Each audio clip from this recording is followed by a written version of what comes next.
On today's episode, we have some huge news because Amanda and Kyle of Summer House have announced their split. As we all saw, this has been coming for a while, and I think we were all just kind of waiting for the announcement. But was the announcement when they were ready, or was it when the network kind of wanted them to make the announcement? And of course, we already have Kyle because Kyle, in true reality star fashion, cannot keep his mouth shut. And he's already done a pretty lengthy interview about it. So I'm going to get into all of that.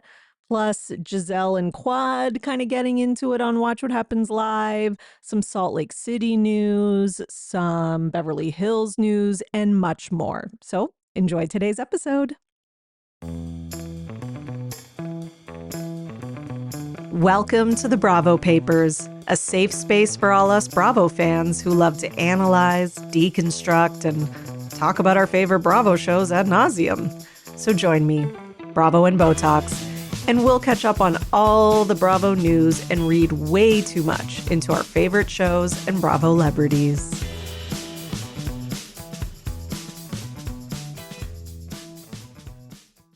Hello, everyone, and welcome back to another episode of the Bravo Papers, Bravo Weekly News, here with your host, Emily, also known as Bravo and Botox, to bring you all the news, gossip, tea, word on the street, I don't know, other synonyms for those words that I can't think of right now. I hope you've all had a great week. I am in the Greater Toronto area and it is cold AF here. And apparently there's some Arctic vortex thing coming in and it's going to be like feels like minus 40 something degrees Celsius. In the Toronto area. So I'll be bunkering down and staying inside and trying to keep warm as much as I can. I mean, obviously I have to go out sometimes, but oh, it's brutal. If you are in one of these super cold areas, I hope that you can stay warm and stay out of the cold in the next few days. It doesn't seem like winter is letting up anytime soon, which is exactly why we need some summer house news. How's that for a segue? Okay. The summer house news is huge. Okay, you all know what I'm about to say. Amanda and Kyle have split. Listen, I'm not trying to be like a know-it-all or one of those I told you so people, but did I not just say this last week? Did I not just say it's coming? I can feel the vibes are in the air. Like my intuition is intuitioning. Okay. So I just felt it. I just knew it was coming and here it is. Because in my opinion, I felt like they had split for a while. And I think not just me, a lot of people think that, right? Like that's not like, a hot take or anything, but I think that me and a lot of people, definitely a lot of people on Reddit and online, etc., have been suspecting this for a while. So it's kind of one of those things of like, okay, just announce it already. Like we all suspect it. We all think that is what's happening. So just kind of like, let's just rip the Band-Aid. And I was getting really annoyed with Amanda's like gaslighting posts, like I understand like she's going through a hard time and maybe she's trying to make it funny or whatever for herself. But it's like, we're not like idiots for pointing this stuff out. Like you're in the Bravo world. This is what the Bravo fandom does, like we're involved in these shows for drama. So we're going to look for the drama. That's really like, and if you don't kind of get that, whatever, I can't help you. Okay.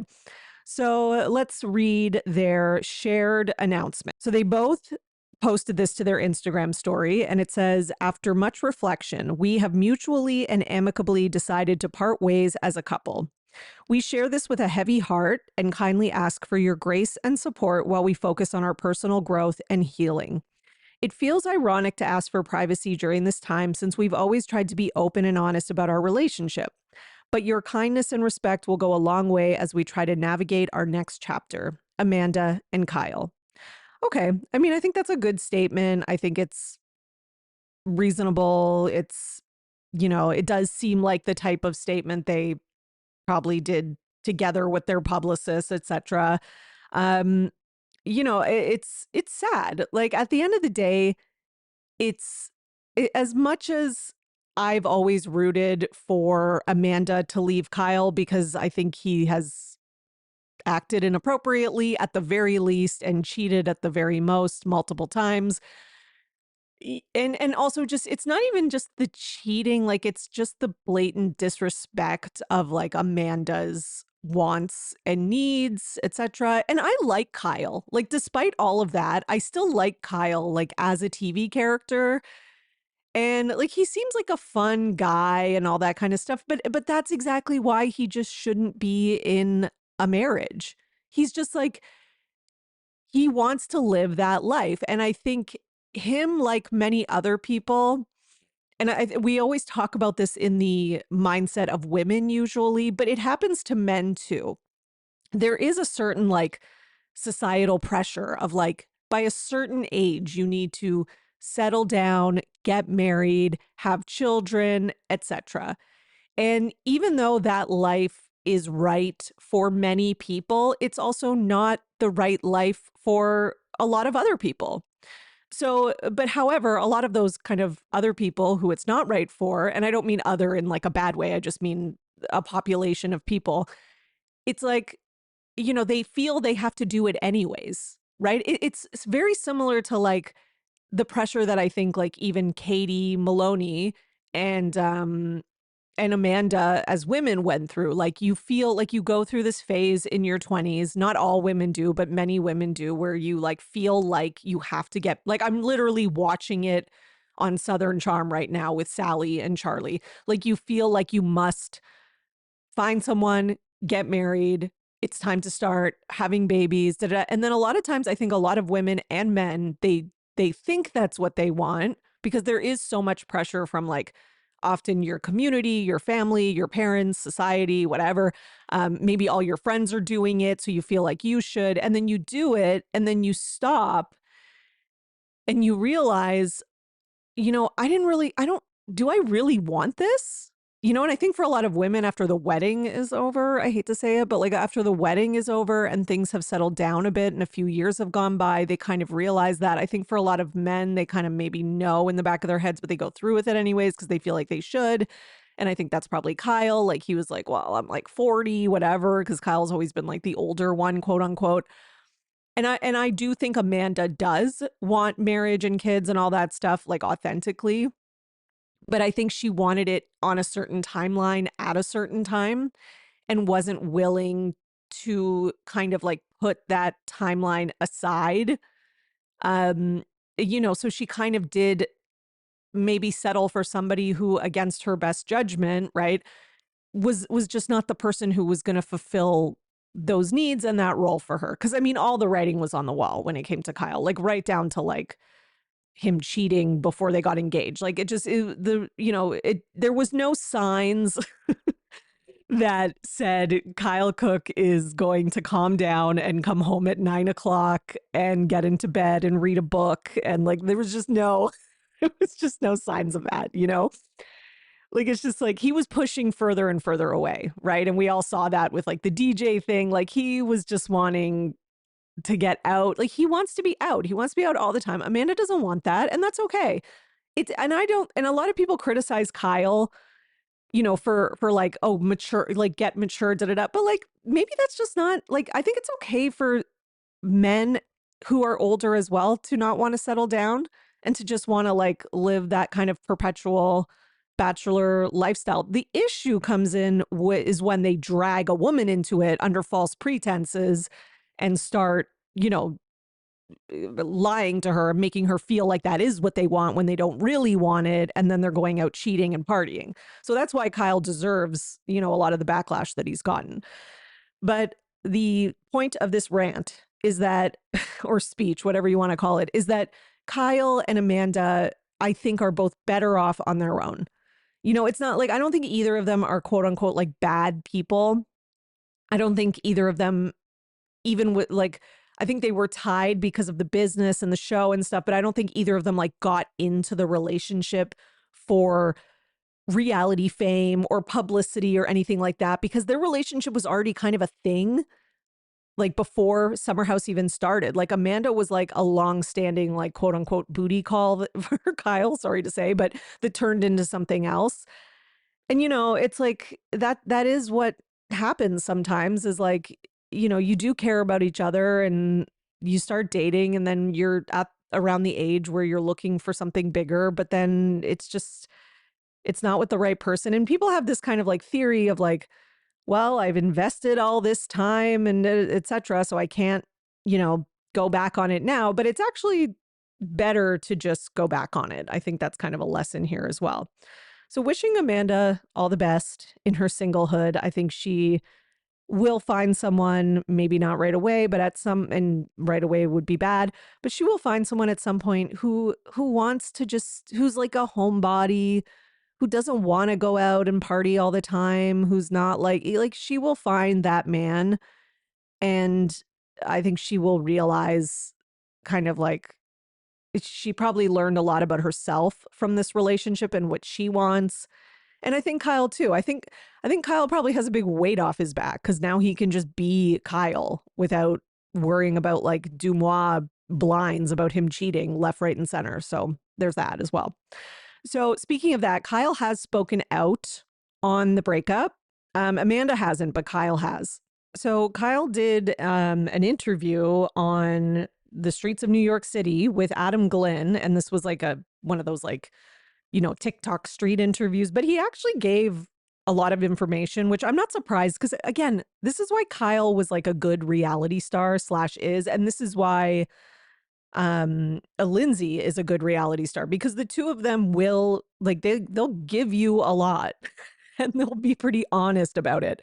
And he's not necessarily standing there with his publicist like approving or disapproving questions. Like he's not as careful about that stuff. So he says, I think people will be surprised, but also happy to see that Amanda and I are in a good spot. He says, obviously the internet's going to do his thing, but we literally push send together. So send on the statement he means. Okay. No, he didn't want to specify about when they went their separate ways, but he says that, fans picked up on it. It was the worst kept secret, but we just weren't ready to talk about it, which I think that's all right. He says we weren't lying about it. Well, I mean, you were lying about it in a way, but at the same time, I don't know. I don't think it's like that big of a deal that they lied about it because, it's like a separation and a divorce is a hard thing. And I think it's okay to like, it's not like they hid it from. It would be one thing if like they were currently filming and they were hiding it or like, they're like completely refusing to talk about it or anything. But I don't see that as the case, especially based on the Summer House trailer. As a larger chested woman, one of my biggest issues is that I always need to be wearing a bra. But here's the thing, I want to be comfortable basically all the time. And, I go on these websites and I see these little triangle bralettes and things like that. And I'm just like, I can't wear that. It's just never going to work on me.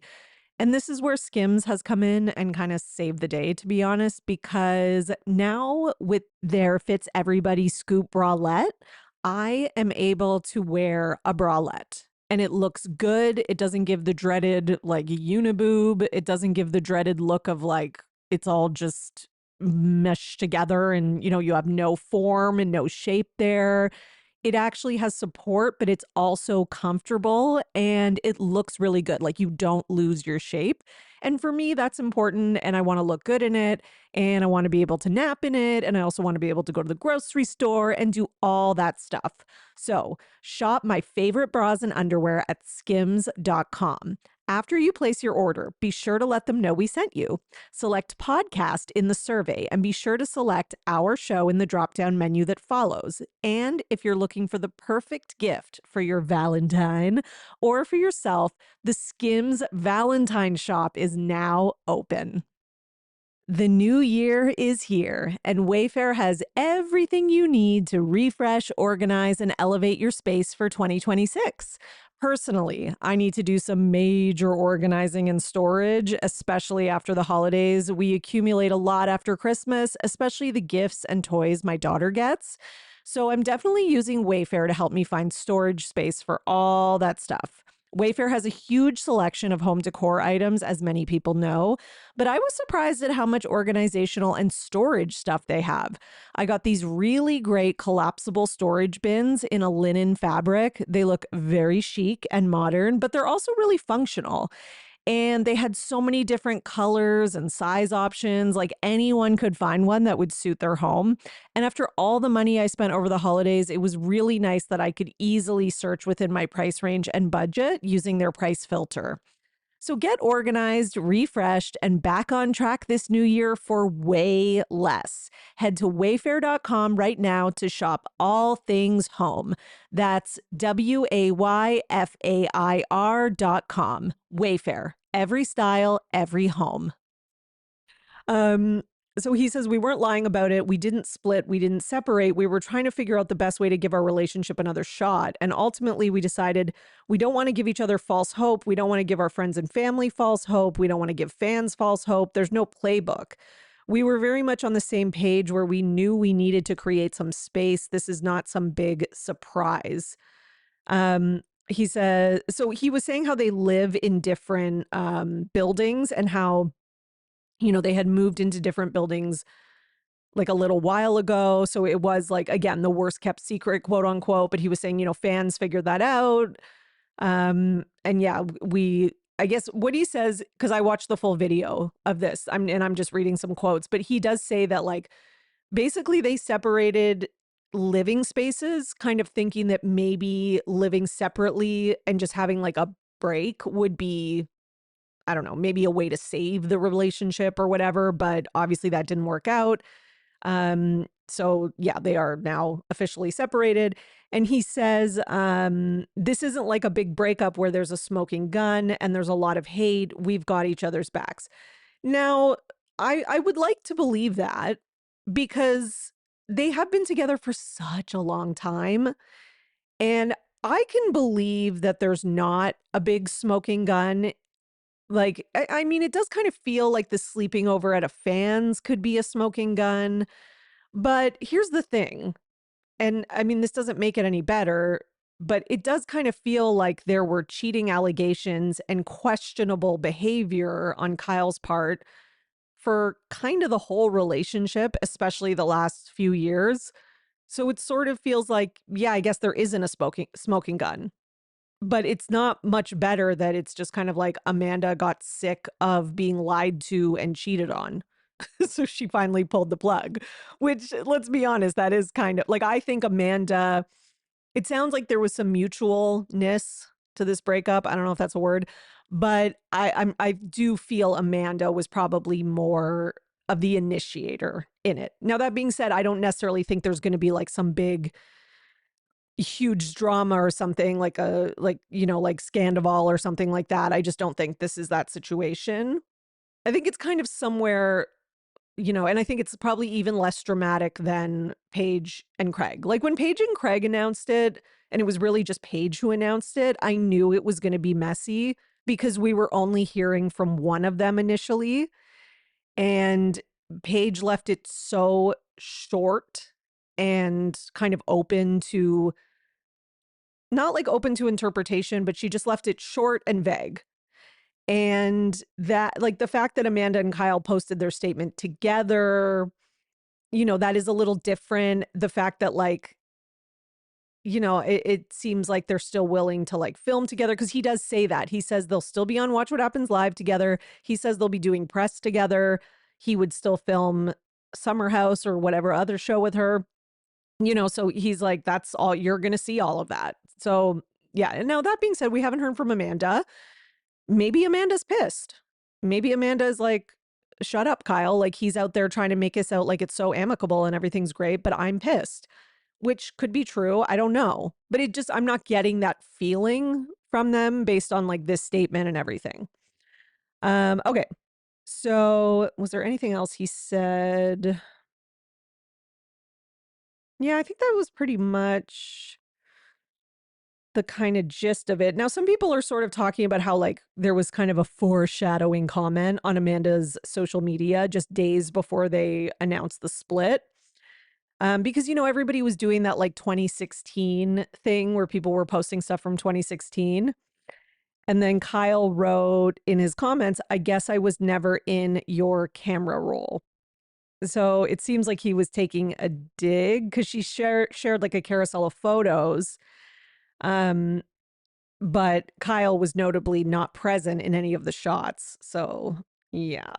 See, and like I remember that Kyle posted a carousel as well. And although most of them did not include Amanda, a few did. So that's why I was like, okay, maybe they're not broken up, like when I saw that. But yeah, I mean, that to me does kind of point to like her being more angry than him. And the fact that he's speaking out more kind of shows that Amanda's more hurt than he is. Not that he's not hurt, but that like Amanda has more reason to be hurt than him. Um, and people have been guessing about that. Like she wasn't at his family reunion, his DJ show, his cousin's wedding this year. People online have noticed that she hasn't been at any of his family gatherings since summer 2024. People are curious if this is from Dumois, if they've been putting on an act for the summer 2025 filming of Summer House. I mean, I wouldn't put it past them. I would not put it past them to like fight for all of the summer 2025 filming and like have the drama there that is sort of based in reality because they are breaking up or broken up, but that they are actually broken up and just weren't ready to tell people yet, or that they're trying to do it on like reality TV timelines, which I don't love that. Like I don't love if they're like truly not together last summer and they're fully faking it. I do find that to be obnoxious, but I guess there's not much we can do about it. And listen, obviously, this announcement comes 2 weeks before the premiere of the new Summer House season. So there is something to be said for the timing of all of this. And I'm not going to lie. Do I think that this is planned and that part of the timing is, Kyle's like, we just weren't ready and now we're ready. No, you did. There is some publicity. There is some reason that it's timed this way. Like, we're not stupid. Don't act like we're stupid. So I know that there is. Do I care that much? No, because, they have shown us their relationship for the last 10 years, etc. So, they are reality stars. This is their job and career, not the only thing they do, but it is the main thing. So, it is understandable, I guess, is what I would say. Yeah, so I think that's it for summer. Oh yeah, and then Andy, there's one more thing, sorry. Andy commented on Watch What Happens Live saying, he's sure this was a difficult decision for them and he's sorry and all that kind of stuff. And then he said, as we all have heard from the quote, I can't remember how he introduces it. I'm sorry. He says, marriage should be fun.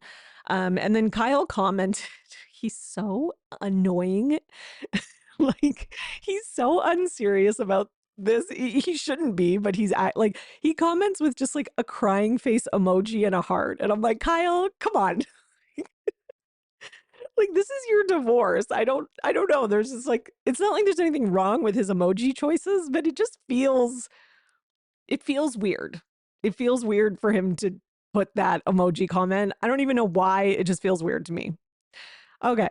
Let's go to what should we talk about next? Okay, let's go to some Real Housewives of Potomac news with a little bit of Married to Medicine sprinkled in because Quad and Giselle were on Watch What Happens Live together. And normally I don't play clips on this podcast. Like once in a while I do. I got to play this clip, okay? Because Quad and Giselle were on together and Quad really held Giselle's feet to the fire about, I guess some shade or whatever that her and it seems like it was more Robin had maybe thrown towards Married to Medicine.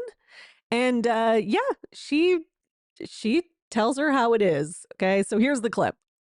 But sis, yeah, I love you down to the floor. But you and my good soror, honey, said that we were recycling the girls down to the TV show. Recycling? And that we was pillaging and rummaging through the recycle bin. You said that we were bringing on new girls that were recycled. Oh, that was Robin. Oh, I said that. but the thing That was about not it, Giselle. yes, but Yes. the thing about it is, Yeah. men lie, women lie, but the numbers don't, and we've done very, very well. Yeah. I think we have actually done better than Potomac and also Salt Lake City. Yeah, the numbers. So we're good. You and I have always been good. Okay. I heard it down to. I said, "Oh, not respect." And Robin wasn't even talking about Married to Medicine. She was talking about Atlanta. No, she was talking about marriage and medicine too. Okay. And that's my Torah. That's my good Well, you sis. should take that up on Robin. No, I'm Not just Giselle. saying. We are two different people. No, I do understand. Y'all Okay. don't even look alike. No. But I took both of you kind of chimed in on it. I said, oh, well, we got to talk about this. I really don't think I did. Yes, but we got to go back and run it. We'll run it. Run that beautiful. Run that thing. Run that thing. At the next BravoCon, we can do a Smash the Beat. Yes. Okay, sorry if the sound wasn't the best, but I think you got the gist. So Quad was really holding her feet to the fire there about that, which I think, even though I actually think Quad, it doesn't have like the strongest point here, because quite frankly, I remember the interview that Quad is talking about because I covered it on this news show, and they were actually talking about Atlanta. Now, that being said, they do mention Married to Medicine because they were saying, I guess, that they recycle people from Atlanta, but it was more about like what is going on in Atlanta. But that being said, I didn't take it as like a slight or shade towards Married to Medicine. Like, I didn't take it as that at all. And it was more Robin. However, all that being said, it's still like, I'm still glad that she checked her, because here's why. No one is doing that on Potomac when it comes to Giselle. And a lot of people are like, this season is so good, we don't even need Karen. No, we do, because Karen keeps Giselle in check, not all the time, but she certainly helps to do that. And Giselle needs that. Giselle needs someone, because a lot of these women right now, like, they're kind of like scared of her, and they're like treating her like this like untouchable queen bee in some way.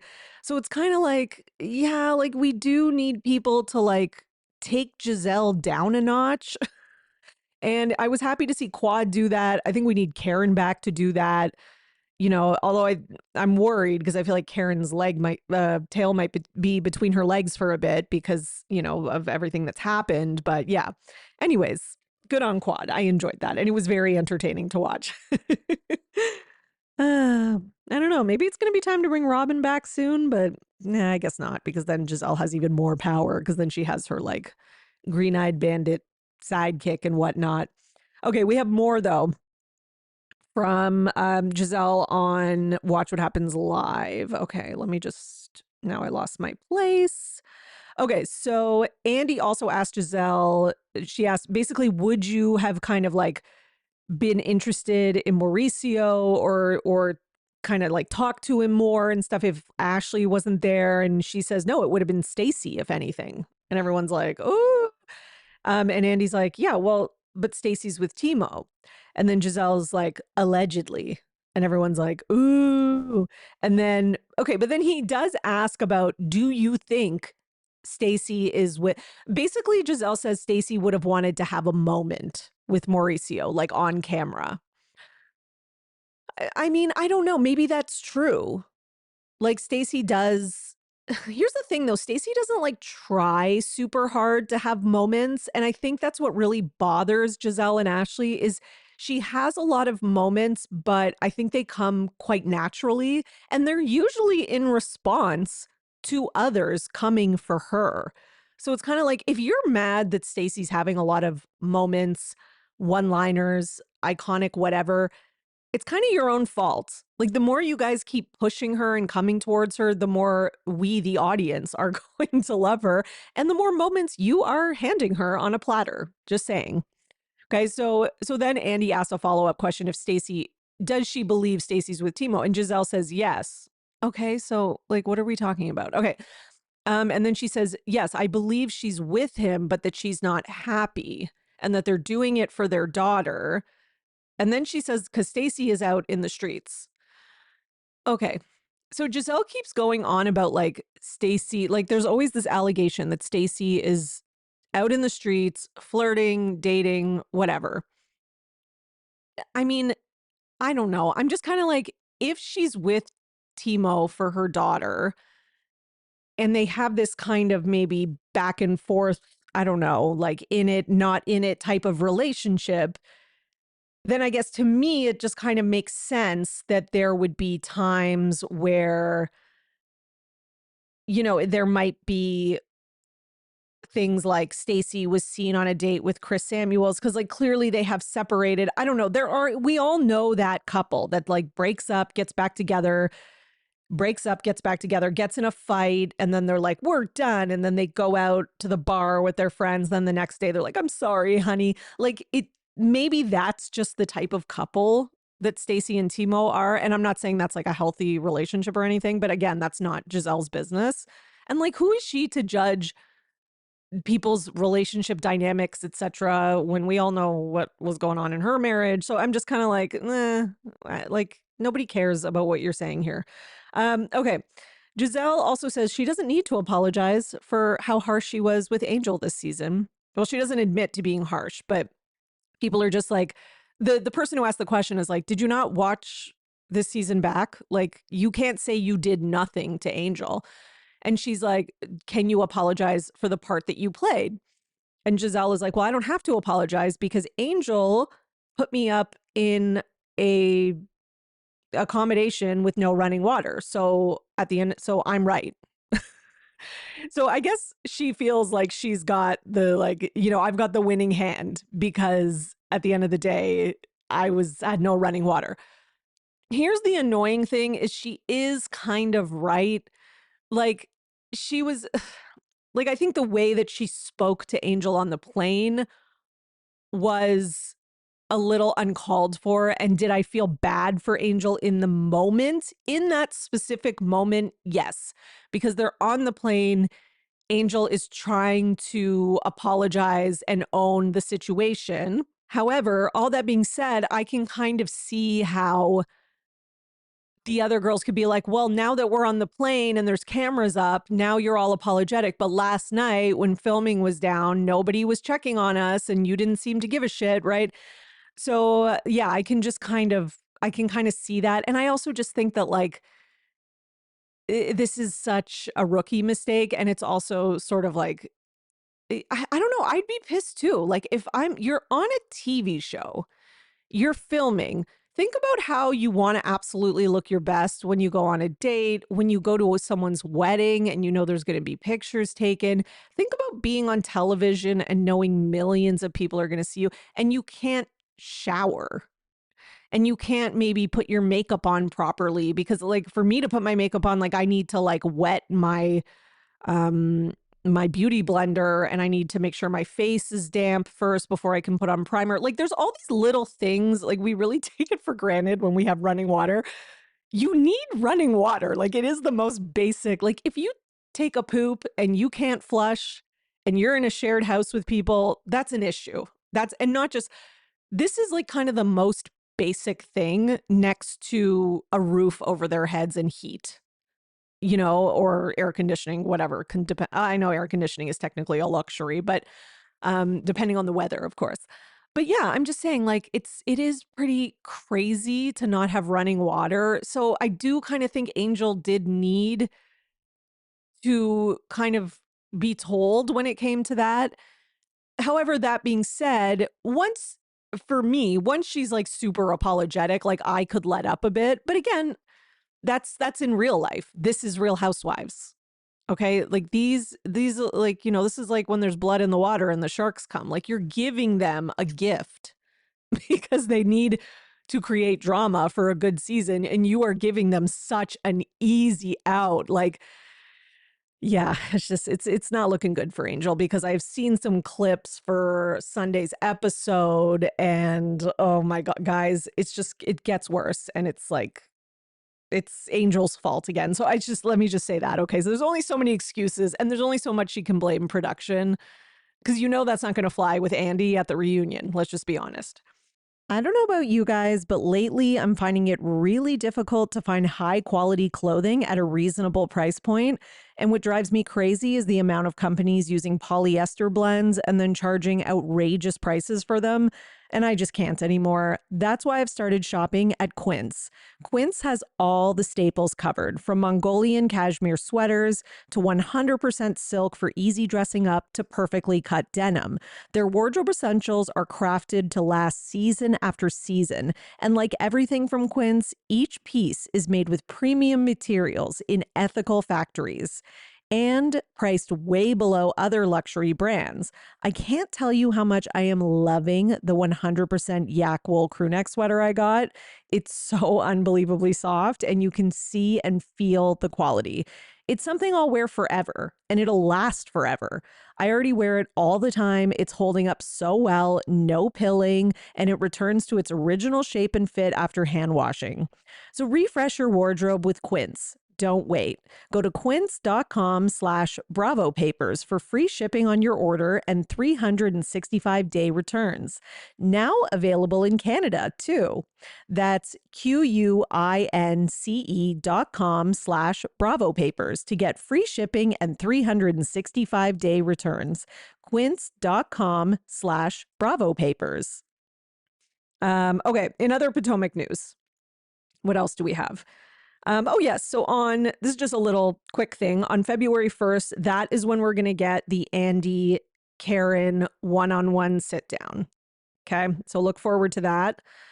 I mean, we all need something to look forward to with this long ass January that keeps dragging on. So knowing that we've got the Karen sit down, we've got the new summer house season coming, it's like, okay, let's just keep our eye on the light that is coming from the darkness. Okay, sorry, that was really dramatic.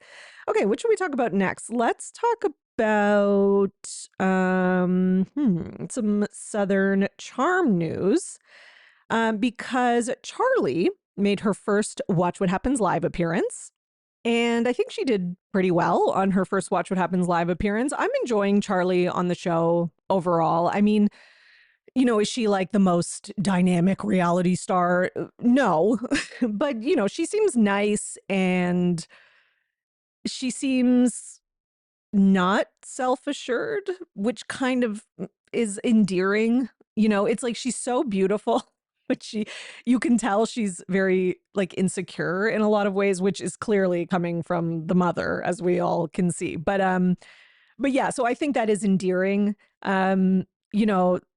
I am enjoying her not as much as Molly. Molly is definitely, I think, the best woman on the show right now. Actually, you know what? She's the best of the whole cast. I don't even know. Yeah, I think Molly's the best of the whole cast. But I do think that Charlie brings kind of a good balance in terms of the personalities on this show. So one really funny thing was, okay, she's on here and Andy asked why, or somebody asked, sorry, a caller, why she wouldn't date Shep. And she goes, oh, it's just like, he just kind of reminds me of my dad. And I was like, see, I knew this would happen. This happens all the time to Shep type guys.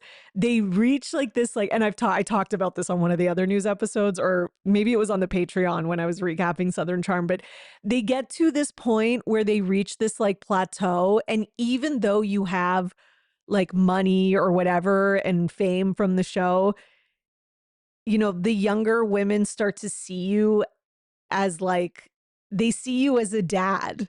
And like, he has reached that point. Like, Austin's not quite there yet, but he will be. Okay. Give him another 5 years or whatever. But Shep certainly is. And again, and if he wants to override that, he's going to need to start spending some money. I'm sorry, I know that sounds terrible, but like his only chance of getting like these younger hot women is going to be to find the ones that really only care about the money. And I don't think Charlie's that type. To only care about the money, and he's also going to have to actually spend it. But that's not going to happen for Shep.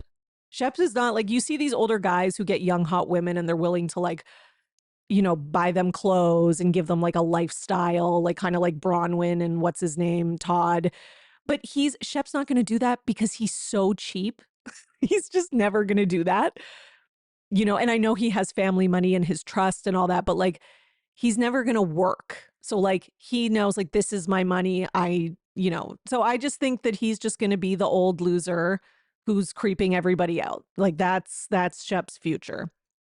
Now, also when they were on the show, Sally was in the audience and Charlie made a comment about they basically asked like, what do you think about Austin and Sally?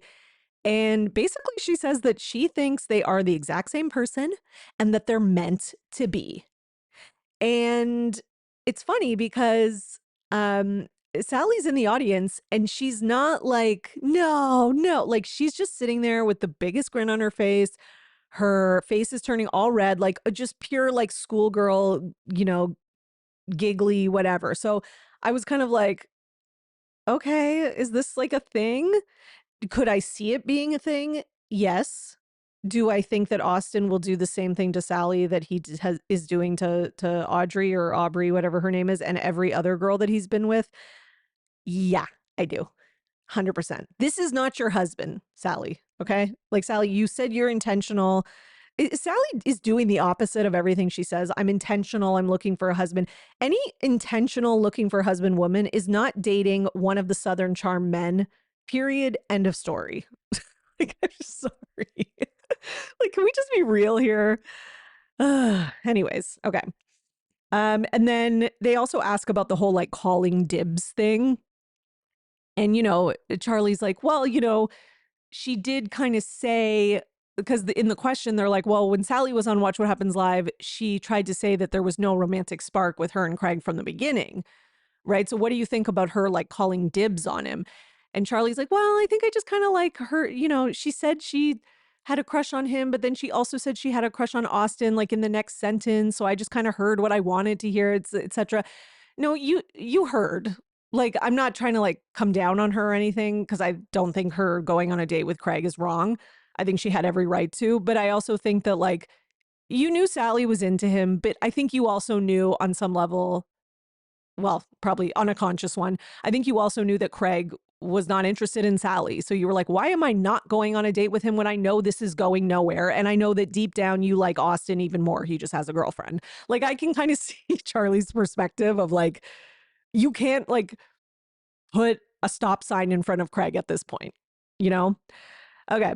So let's move to, speaking of Southern and Charleston, we might as well talk about Southern hospitality because the trailer came out. It looks pretty good. I wasn't like blown away by the trailer, but does it look good? Yes, it does look good. Okay. The trailer has been out for like 5 minutes and there's already drama online with the cast. One thing I was shocked about in the trailer was that Michael seems to be like kind of the center of maybe some of the group's, I don't know, anger, annoyance, whatever. Like there seems to be this implication that he thinks he's like above them or that he maybe fame or popularity has got to his head. Like I kind of got that impression from the trailer. So I was like, oh, okay. Because he just seems like such a sweet guy to me. And I was just kind of like, oh, okay. Like, I don't like that they're going to be going after him. But then at the same time, I'm like, sometimes that does happen. People come on these shows and they get like corrupted by the fame. So I don't know. And they are saying that, oh, he only cares about himself, etc. in the trailer. So then Michael's commented and he said, I have to only care about myself when I'm surrounded by people who couldn't care less. Ooh, okay. And then Molly replied, not Molly from Southern Charm, Molly from Southern Hospitality. Why does there have to be a Molly on both of them? And they're both Southern okay. She says, easy to say when you want followers and not friends, but y'all aren't ready for that conversation. Oh my goodness. And then Michaels replies and says, babe, you were crying about a follow back. Please take several seats. Oh, Jesus. And then Lake replies and says at Michaels, the real ones know that the ops can't be trusted. LOLOL, boo hoo, Molly, you're weird. Okay, so it seems like we've got some teams happening. Okay, so Lake is Team Michaels and Molly and others are probably not. And you know, this happens with this show, especially because it's like a younger, newer cast and they're all thirsty AF. It happens that like if you see it's almost like they see thirstiness in others and they know that they are as well. So they're going to target it. It's like, it's like cheaters who accuse everyone else of cheating because they know they would cheat. It's like, it's like the calling the kettle black 100%. So, but I don't know. So far, knowing absolutely nothing and no context, I'm Team Michaels. Okay. Was there any other comments? No. Okay, let's jump to some Salt Lake City news because we have a few things here. First of all, Angie Katsanevis is going to become the first housewife to testify in Congress. And I should say already has because she already testified. So basically, she's going before Congress to discuss small businesses and, their ability to franchise. Okay. And I won't bore you with all the details, but I did watch a little bit of it. And you know what I've learned from the receipts proof timeline thing and everything else? Because remember, there was like that senator or Congress or whoever who like used the receipts proof timeline thing at the White House or whatever in Congress. I have learned that a lot of these congressmen are Housewives fans. That is what I've learned. Okay. Because then we had the one today and Angie's sitting there and I watched a little clip of it and he was like, "So, Miss Katsanevis, I see that you once said the line, 'I do franchises, you do French fries.'" And I was like, and she was like, "Yes, sir, I did." And I was like, This is the most unserious government. I mean, for a lot of reasons, but let's add this to the list. But it's just, oh, it's just ridiculous. Anyways, so, I mean, good for Angie for being the first housewife into Congress. Proud of her. It's a good move. Why not? Why not? I wish it was something, I think supporting small businesses, helping them franchise is a great thing. I wish we would see more housewives like really stand up for like really important issues, on a government level. I mean, we do though. Like we've seen it on Married to Medicine and Real Housewives of Atlanta, and Potomac. And I mean, we see a lot of charitable stuff as well. So I don't want to take away all of that, but yeah, that's pretty cool, I think. Okay. Now, after the part 2 of the reunion, which I think a lot of people are upset about, myself included, I think the anti-Semitic discussion on the reunion, it has kind of brought Salt Lake City to a place that people don't want it to go.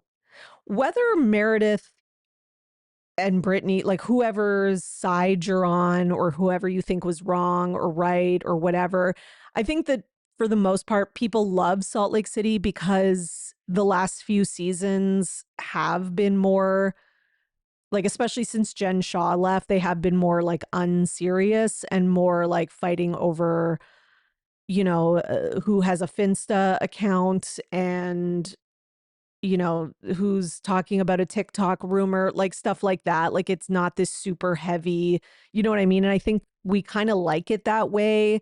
And we don't want Salt Lake City to go down the path of other shows. Unfortunately, I feel like I saw the writing on the wall this season.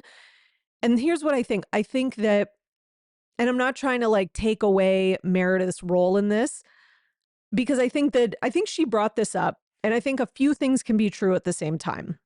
Okay. Because there's a lot of very black and white takes on this. But I think a few things can be true here. Meredith did bring that up to deflect from the question that she was asked about. And it didn't really have anything to do with the conversation that they were asking. She was using it as like a kind of a, a full house. I know I can't say trump card anymore because of that terrible man. So, and even though I just said it, but that's what I mean. Okay. So I'm going to start saying full house as in like a full house in poker. Okay. So she was using it as that. Okay. So that I totally agree with. Now, do I think that that also inherently means that Brittany is totally innocent with this? No. Do I think it needed to be brought up in that moment? No, I don't. Do I think it can be very damaging for Brittany? Yes, it can. But do I think that Meredith is completely wrong in her assessment of the situation? If we are just talking about the situation, the way that it was used was wrong. I will say that when it comes to Meredith, that's just my opinion. The way it was used in that moment was wrong, and it didn't have to do with what they were talking about. But do I remember when all this went down? Yes. It was on Reddit. people were talking about it, and a lot of fans who live in Salt Lake City and locals, it was a big thing there. Like, it was a huge conversation about this, salon owner who was posting and saying all these anti-Semitic things. Like, it was known and it was a really big thing. And you can even right now go on Reddit and see people talking about it and local people saying this was like a huge deal. And a lot of the fans from outside may not have known that. I fully remember when this happened. I covered it on my Bravo Weekly News. I wish I had the episode number, but I fully covered it. Like, oh, Brittany wrote a review and Meredith's mad because she knew this guy was trouble or whatever. So it's not like I don't think that this, like, Meredith is not truly upset about it. And here's the thing that I would say is that Brittany kind of wants to have it both ways, in the sense that she's like, well, I wrote the guy asked me to write the review. I didn't spend hours doing research on him and da da da da. I just wrote the review. I didn't know. But then when she's told he's saying these bigoted things and you take your review down, she's like, well, I needed to like look into it and da da da. So why were you okay with not looking into it when you wrote the review? But then when it was time to take it down, so it took her, just so you know, it took 3 weeks for her to take it down. Okay. So that is, to me, like, if somebody told me that I'd put a good review on a page and that this person had made like racist statements, I would take it down right away. Okay. You can always, and then you can do your research later if you want. And then if you see that was just a lie, you can put a good review back up. Also, if somebody asked me to put a review up to help them counter all the bad reviews, because basically what the reason they asked Brittany and Jared is because they were getting slammed with bad reviews because all this anti-Semitic stuff the guy said came out, and really disgusting stuff. And so the guy was like asking them to help bump his average or his rating again on Google reviews or Yelp or whatever it was. So wouldn't that, like, I know Brittany's dumb, but like, wouldn't that kind of make your antenna like, oh, why are you, like, wouldn't you ask? Like, I would be like, yeah, why are you getting all these bad reviews? Like, she's acting completely ignorant. And I think that just doesn't really make sense. Now, again, though, was it relevant to this part of the conversation at the reunion? No, it wasn't. So fine. So again, that everything I just said can be true. And it can also be true that Meredith is mad about it and also using it as a deflection. Those things can coexist. So I just want to put that out there. And I do understand why people are annoyed that, this is being used as a quote unquote deflection. And, that they come to watch Salt Lake City for kind of like the silliness and the light fun. And this is not like what they want. But I think everybody who's crying for Brittany and like, oh my God, this is going to ruin her whole life, et cetera, while Brittany's review and the length that she took to take it down, it does not prove that she's anti-Semitic, but it does prove that she made a very bad decision and she should apologize for that. But you might be like, well, she did apologize. True. If she did apologize and she sincerely means it, then okay, I think we just have to move on. But I can understand why Meredith is kind of looking at her sideways. I can get that. Again, do I think that this was maybe like the right time and context to bring it up? I guess not, because it didn't really have to do with what they're talking about. But I don't know. It's kind of, but then like when we have people who are being bigoted on the show, and it doesn't get brought up, then the audience gets mad about that, because then it's like, well, why aren't we talking? You know what I mean? Like, so it's like, why? I don't know. I just feel like it's just because a lot of people don't like Meredith. I don't know. Now, again, then Andy asked her, like, do you have any proof or any other reasons to believe Brittany's anti-Semitic? And she said, no, just how she's coming for me. That's not a great answer, Meredith. Like, that doesn't prove she's anti-Semitic just because she's coming for you. And I don't think Brittany was coming for her because of that. If anything, I think Brittany probably was one of those people who like didn't like to get told to take her review down. Because if you see how Jared is, okay, because here's Jared's message that this is on my Instagram story. So he was messaged about this whole thing and he said, I don't know you, somebody who messaged him. I don't know him. I had an amazing pedicure. Sometimes things are not nefarious. He is doing Brittany's nails because she's a client. Again, I don't walk around and ask business owners what their political or woke views are. See, to me, him using that phrase is very telling. I'm just saying. Okay. And then he says, and you should be old enough not to be offended by every little review just because of your own political views. See? I don't know. To me, that shows, and I'm not assuming that Brittany necessarily has all the same views, et cetera, as Jared, but would I be surprised that she does, or that she just agrees with everything he says because she's, very man-centered and just wants to like impress the man?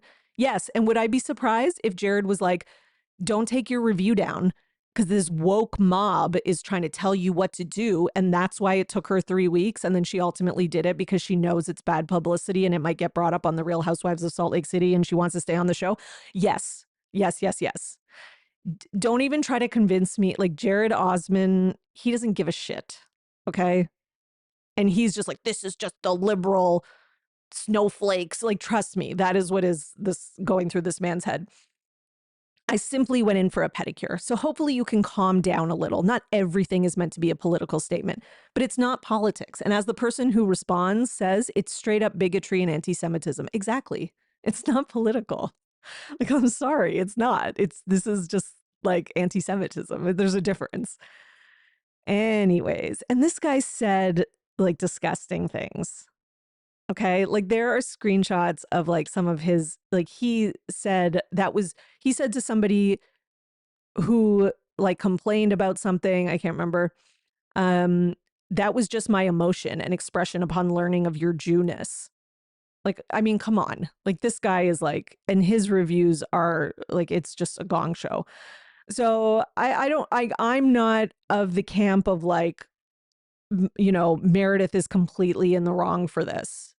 I'm not like, I think that she has a point.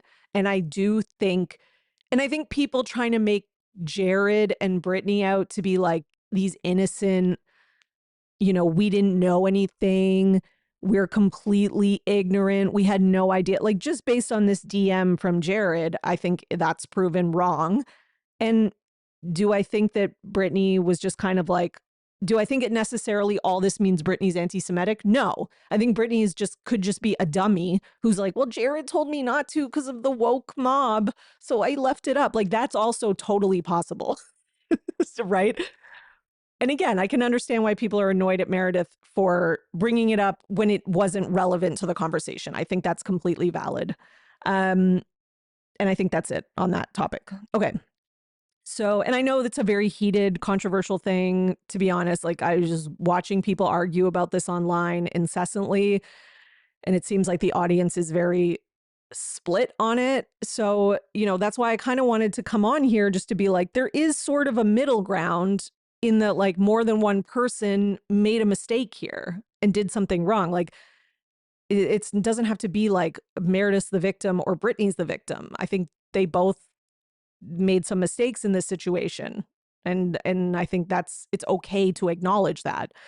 Okay. So the other thing is that Andy was on Radio Andy and he was talking about his walk-off being kind of a thud. And he says, yeah, my walk-off was kind of a wah, wah, wah.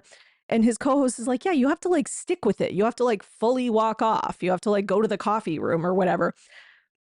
I actually disagree. I know a lot of people were online criticizing Andy for this. I thought it worked. He was at the point where the only way to get them to stop would have been to do the thing that he did on New Jersey, where he like fully yelled and like had like a childlike temper tantrum, but he got so much criticism for that. He can't do that again. So and if he just sat there in silence, they would keep going forever. So I think the only way, and these women, like, I don't think any other franchise talks over each other the way that this franchise does. So I think I think it was a smart move and it actually worked. It did kind of reset things for a while. So, I'll give him some credit for that. Okay, let's go to, what else do we have? Oh, yes. We have an update on, we have Beverly Hills news, I should say. We have an update on Teddy. A lot of people were a little spooked because her father did an interview on a podcast and he said, you know, I do have a daughter that's really sick and it's not fun. She's got cancer in the brain and she's suffering right now. And I think people were kind of like, oh, shit, is like, has it come back? Is she okay? So she on Two Teas in a Pod has updated that she's okay. Like, it's not that the tumor, that there's another tumor or anything like that. But she says, I've been doing a lot of therapy, a lot of rest, a lot of hanging out with family, and a lot of trying to get myself together because apparently I'm struggling with massive PTSD. So, yeah, so, you know, that makes complete sense that she's struggling with PTSD. She's been through, you know, a real trauma, a scare. I'm sure she has a lot of fear, you know, about it coming back and about every little thing when it comes to her health. Like, I could see how anybody would feel that way. So, glad to know that Teddy is physically okay. And I hope that she, you know, can start to heal mentally, because that is a huge thing when it comes to getting over cancer that I think a lot of people don't talk about or doesn't get spoken about as often. Like, it's like, okay, you're in the clear or you're cancer free, so we can all celebrate and go on, right? When it comes to the audience, at least. But it's actually a very taxing thing that can last years, if not be something you're dealing with forever. In other Beverly Hills news, Kyle Richards responds to Ashley Darby saying, you know, Ashley Darby trying to flirt with Mauricio in the most recent episode of Potomac. I still can't get over the fact that Mauricio was on Real Housewives of Potomac. Like,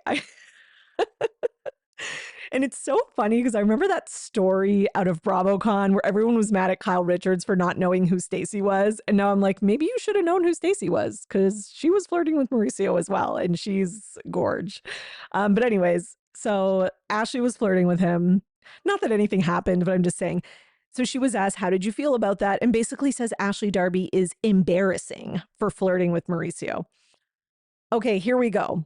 Here's another situation where two things are true. Was Ashley flirting with him embarrassing? It actually kind of was, not because Mauricio's like out of Ashley's league or anything like that. I think Mauricio would totally hook up with Ashley if he knew it wouldn't cause like huge housewives drama and all that kind of stuff and no one would ever find out. But you know Ashley's messy. She's going to tell everybody, like, yeah. But what made it kind of embarrassing is that he wasn't really like checking for her. Like, he wasn't like coming to her, and like it just didn't seem like he knows these women are on this show and that he's going to sleep with someone tonight. It's not going to be a Real Housewife. He knows what that would lead to and that he would never, it would just be a complete disaster, right? And that like Kyle would hate him. So I just think that, you know, it was kind of embarrassing in that sense. But the other thing that's true is that, Kyle, you're kind of embarrassing, if we're being honest. It is kind of embarrassing, I'm sorry, watching Kyle so obviously still interested in Mauricio, trying to get him back when he just doesn't seem into her. Like, it seems like you initiated this break and then it happened and then he was like, this is much better. I love this single life. And now it's like watching you trying to get this man back who, like, I'm sorry, I know we don't have any concrete evidence that Mauricio cheated, but he did, okay? He cheated a million times. I don't care what anyone says. You trying to get this man back who was cheating on you and who just doesn't really seem to be that upset about the disillusion of your marriage. I'm sorry. He's like, that was literally the reason that you left, is because he wasn't there for you in your hard times and he doesn't seem to care. So, you know, that's also embarrassing, Kyle. Like, you're not that much less embarrassing than Ashley Darby, which is sad. Very sad. Okay. What else we got? Oh, yes, we have a little general Bravo news to end off on. Because with the announcement of the Real Housewives Ultimate Girls Trip, you just know that Bethany Frankel has her own thoughts. Thank God, because what would we do without hearing Bethany's thoughts on literally everything? So Bethany is basically kind of saying that the show stole her idea in like her own low-key way. Okay. So she basically says that she once pitched a road trip show. Sorry, I don't know why I can't speak now. Starring herself and Nene Leakes. She says she's happy for Nene, but finds it quote unquote interesting that someone could go after a company legally, make various accusations, and then be hired back by the same company. Okay. So here's what I think about this. I think that is Bethany's way of saying, why have I not been invited back? Like, I also went after them, not legally, technically. Did she have a lawsuit? I don't think she did. But she was kind of trying to front like she was going to have a lawsuit or like she was going to start a union or some shit. It was all ridiculous. So to me, that's like, I kind of read between the lines of like, Bethany, I think Bethany wishes she could be back in the Bravo world. I really do. Because she just loves attention, and, you know, she's kind of alienated like a whole sphere of attention and fandom and money that is out there to possibly be made, etc. And I think at the time she thought it was going to get her more, but it's actually not. And listen, don't get me wrong, she's doing fine. This woman is making a lot of money off TikToks, okay? Like, as much as people are like, why does she have an opinion on everything? Because she's makes money off every single one of these TikToks, okay? She's all over it. But all that being said, you know, I do sense kind of a twinge of jealousy here. I think she's a little I think in her mind, what Nene did went further than what she did in terms of like Nene actually sued. Yet Nene's ass back and is being celebrated now, and she's not. But what Bethany's forgetting is that like Nene was on the outs for a long time. Bethany's been on the outs as well, but it's kind of newer. Like, I think maybe, like, I think Bethany could be re-embraced in a few years as well, but it's going to take some time. And I think Nene also kind of, she, like, let's just be honest, she reached out to Andy, she sent a text, like, she did all the sucky up things to your boss that you got to do. And I don't know if Bethany has the capability to do that. I mean, there was a time where I would have thought that Nene didn't have the capability to do that, but I do think that, you know, people can be humbled eventually. But I don't know. Bethany makes a lot of money off TikTok, so maybe she just doesn't need it. I don't know. Anyways, and then she said people return for different reasons, whether emotional, financial, or for relevancy. See, like, why are you throwing shade at Nene? Like, we're all happy about this. And then Bethany has to be the Grinch who comes in and like, you know, takes a shit in the punch bowl when we're all trying to enjoy ourselves. Like, why do you have to do that? Not that I take Bethany's opinion that seriously, but anyways, Bethany definitely, I think, is jealous here. And I also think that like everything has to be her idea and she's always like the smartest person in the room, etc. You did not invent the idea of a show with road trips. Those have been around forever. You know, Gail and Oprah did that like way back. Like, you did not, like, this was not, like, stop trying to take credit for, like, that's like the next thing she'll be is like, I initially had a trip idea. Like, shows and reality TV does this. This is not your thing, Bethany. Okay. And I think that's it for today in terms of news. So thank you so much for joining me. I hope you all enjoyed this week's episode, and I will see you again or talk to you again next week. And you are now in the know for everything Bravo. Till next time. Bye. Thanks for listening, everyone. Your support really means everything to me, and this show wouldn't be possible without you, the listeners. So please, if you enjoy the podcast, leave a 5-star rating and subscribe so you don't miss an episode. For more, you can join my Patreon, patreon.com/Bravo and and for $5 a month, you'll get 4 extra podcast episodes a month. You'll also get early releases of Bravo Paper episodes and more. Please also subscribe to my YouTube channel at The Bravo Papers and follow me on Twitter, Instagram, at Bravo and Botox and at The Bravo Papers. If you'd like to buy me a coffee, you can at buymeacoffee.com/Bravo and Botox. You know, send your love through some much needed caffeine. And any guest that was on today's episode will be in the show notes, all their social media and contact information. So thank you so much, everyone. Keep overanalyzing Bravo.